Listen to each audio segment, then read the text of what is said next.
اب بڑھتے ہیں اپنے اگلے برج کی طرف جو کہ برج سملہ، اور آپ کو بیان کریں گے کہ ان کا 21 سے 31 مارچ کا یہ عشرہ علم نجوم کی روشنی میں کیا کچھ بیان کرنے جا رہا ہے۔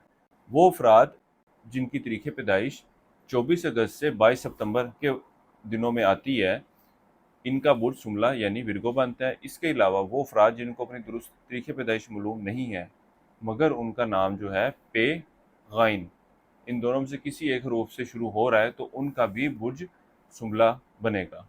اس عرصے کے وقت کے دوران آپ برج سملہ والے افراد اپنے ازدواجی معاملات کو لے کر خاصے ٹینشن میں مبتلا نظر آتے ہیں، اور اس عشرے کا وقت ایسی صورتحال کی نشاندہی کر رہا ہے کہ جب آپ کے ازدواجی معاملات میں جو ہے مزید خرابی واقع ہوتی ہوئی نظر آئے گی۔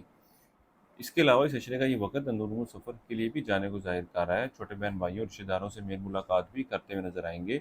ان دنوں میں طالب علموں کی توجہ بھی تعلیم کی طرف خاصی مرکوز رہے گی، اور اللہ کے فضل و کرم سے تعلیمی میدان میں اچھی کارکردگی دکھاتے نظر آئیں گے۔ اس کے علاوہ وہ افراد جو ایک اچھے اور بہتر رشتے کی خواہش رکھتے ہیں، رشتے کی تلاش میں ہیں، ان دنوں میں ان کی یہ خواہش پوری ہوتی ہوئی نظر نہیں آتی۔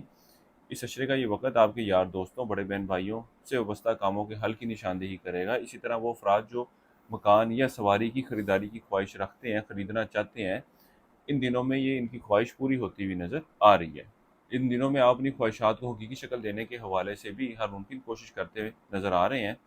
کاروباری افراد کی بات کی جائے تو اس عشرے کا یہ وقت کاروبار میں سرمایہ کاری کرنے کے حوالے سے کسی شخص کو کاروبار میں شراکت دار بنانے کے حوالے سے اتنے کوئی مثبت صورتحال کی نشاندہی نہیں کر رہا۔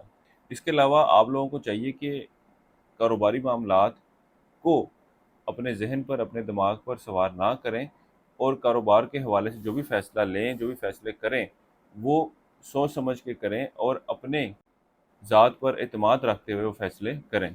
اسی طرح وہ افراد جو وراثتی معاملات کا حل چاہتے ہیں، اس عشرے کے وقت کے دوران ان کو بھی ضرور کوشش کرنی چاہیے۔ اللہ کے فضل و کرم سے ان کا کام بنتا ہوا نظر آ رہا ہے۔ صحت کے حوالے سے بات کی جائے تو اس عشرے کے وقت کے دوران اللہ کے فضل و کرم سے ایک اچھی اور بہتر صحت سے واسطہ رہے گا۔ کسی چھوٹی موٹی بیماری کا تو شکار ہو سکتے ہیں، لیکن کوئی ایسی میجر بیماری کا شکار ہوتے ہوئے نظر نہیں آ رہے جو لانگ ٹرم چلے۔ اس عشرے کا یہ وقت آپ کے غیر ضروری اخراجات میں کمی کی نشاندہی کرے گا۔ اس کے علاوہ دشمنوں مخالفوں کی وجہ سے جو پریشانیاں، ٹینشنیں چل رہی تھیں، اللہ کے فضل و کرم سے وہ بھی ختم ہوتی ہوئی نظر آ رہی ہیں۔ اس عرصے کے لیے ایک وظیفہ آپ لوگوں کو بتا رہا ہوں، وہ ہے سورہ بقرہ کی آیت نمبر 153۔ اس عرصے کے لیے ایک صدقہ آپ لوگوں کو بتا رہا ہوں، وہ ہے سبز کپڑے کا صدقہ بھی دے سکتے ہیں، سبز رنگ کی دال کا بھی صدقہ دے سکتے ہیں، سبزی کا بھی صدقہ دے سکتے ہیں۔ جس چیز کو آپ آسانی سے دے سکتے ہیں، صدقہ کر سکتے ہیں، ان تینوں میں سے آپ وہ کر لیں۔ اس کے علاوہ اس عشرے کی 7 تاریخوں کی بات کی جائے تو وہ 21، 26 اور 31 مارچ کی ہیں۔ وہ خواتین جو اولاد کی خواہش رکھتی ہیں، کنسیو کرنا چاہتی ہیں، اس عشرے کے وقت کے دوران ان کی یہ خواہش پوری ہوتی ہوئی نظر نہیں آ رہی۔